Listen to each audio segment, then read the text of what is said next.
할렐루야, 반갑습니다. 안디옥 교회의 특징이라는 제목으로 함께 은혜를 나누고자 합니다. 유대인들로만 이루어졌던 예루살렘 교회에 이어서 신약 최초의 이방인 교회가 세워졌습니다. 바로 안디옥 교회지요.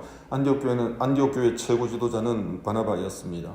안디옥 교회는 사도들도 없었고 7 집사도 없었지만 온 유럽을 복음으로 변화시키는 하나님의 위대한 전진 기지가 되었습니다. 이 안디옥 교회에 몇 가지 특징이 있습니다. 첫째, 하나된 일꾼들이라는 사실입니다. 1절에 안디옥 교회에 선지자들과 교사들이 있으니 곧 바나바와 니게라는 시몬과 구레네 사람 루교와 분봉왕 헤롯의 젖동생 마나연과 및 사울이라. 총 5명의 사역자들이 있었는데, 바나바는 구브로 섬 출신의 정통 유대인이었죠. 그는 착한 사람이었고 성령과 믿음으로 충만한 사람이었습니다. 인격적으로 너무 훌륭한 사람이었습니다. 바나바는 넓은 가슴의 소유자였습니다.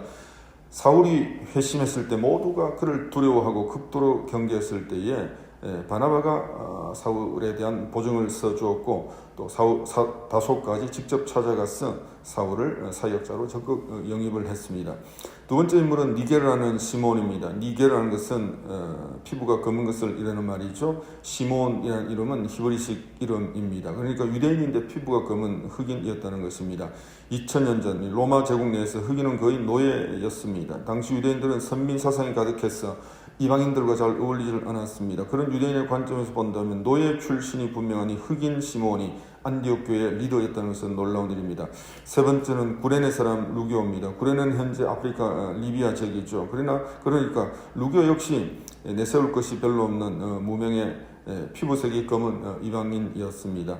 네 번째로 분봉왕 헤롯의 젖동생 마나연입니다. 이 분봉왕 헤롯은 세례요한을 죽인 헤롯 안티파스를 의미한 것입니다.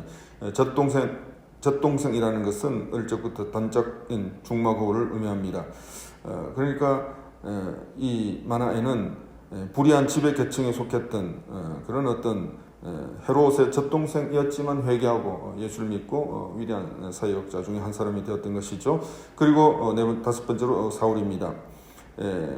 이 5명 중에 3명은 약간 설명이 나오는데 바나바와 사울은 그냥 이름만 나옵니다. 왜냐하면 바나바와 사울은 따로 설명하지 않아도 이 사도행전이 읽혀지던 당시에 너무 잘 알려졌던 그런 인물이었기 때문입니다.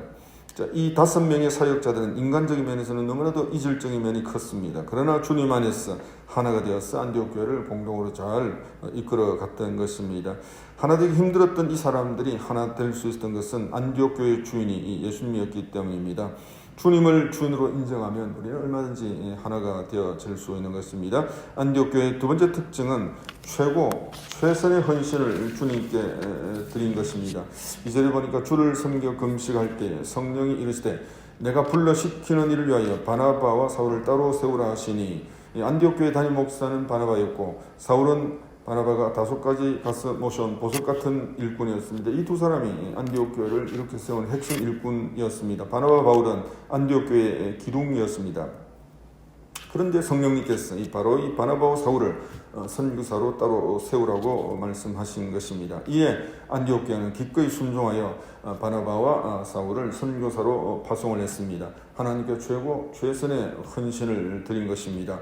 하나님께 최선의 헌신을 드렸을 때 안디옥 교회는 안디옥 교회대로 잘 성장할 수 있었고, 동시에 바나바와 사울을 통하여서 유럽 선교의 문이 활짝 열리게 되어진 것입니다. 오늘 우리는 주님께 드릴 때 가장 좋은 것을 주님께 드려야 됩니다. 한나는 가장 귀한 아들 사무엘을 젖될 무렵 서원한 대로 주님의 제단에 바쳤습니다. 사무엘은 성전에서 자라나게 되어졌는데 하나님께서는 가장 귀한 아들 사무엘을 하나님께 드린 이 한나에게 이후에 3남 2녀의 선물을 더 주셨습니다. 그리고 하나님의 제단에 바친 사무엘은 이스라엘의 위대한 지도자로 자라났고 쓰임받게 되어진 것입니다. 오늘 우리는 새벽 기도를 드림으로 하루의 첫 시간, 가장 좋은 시간을 주님께 드립니다. 그렇게 할 때 주님은 우리의 남은 하루를 복되게 인도해 주시는 것입니다. 오늘 우리는 주님께 우리의 심장을 드리고 최선의 헌신을 주님께 드려야 됩니다. 그때 주님께서는 우리에게 가장 복된 응답을 허락해 주시는 것입니다. 안디옥 교회의 세 번째 특징은 최선의 헌신 위에 하나님의 능력이 나타났다는 사실입니다.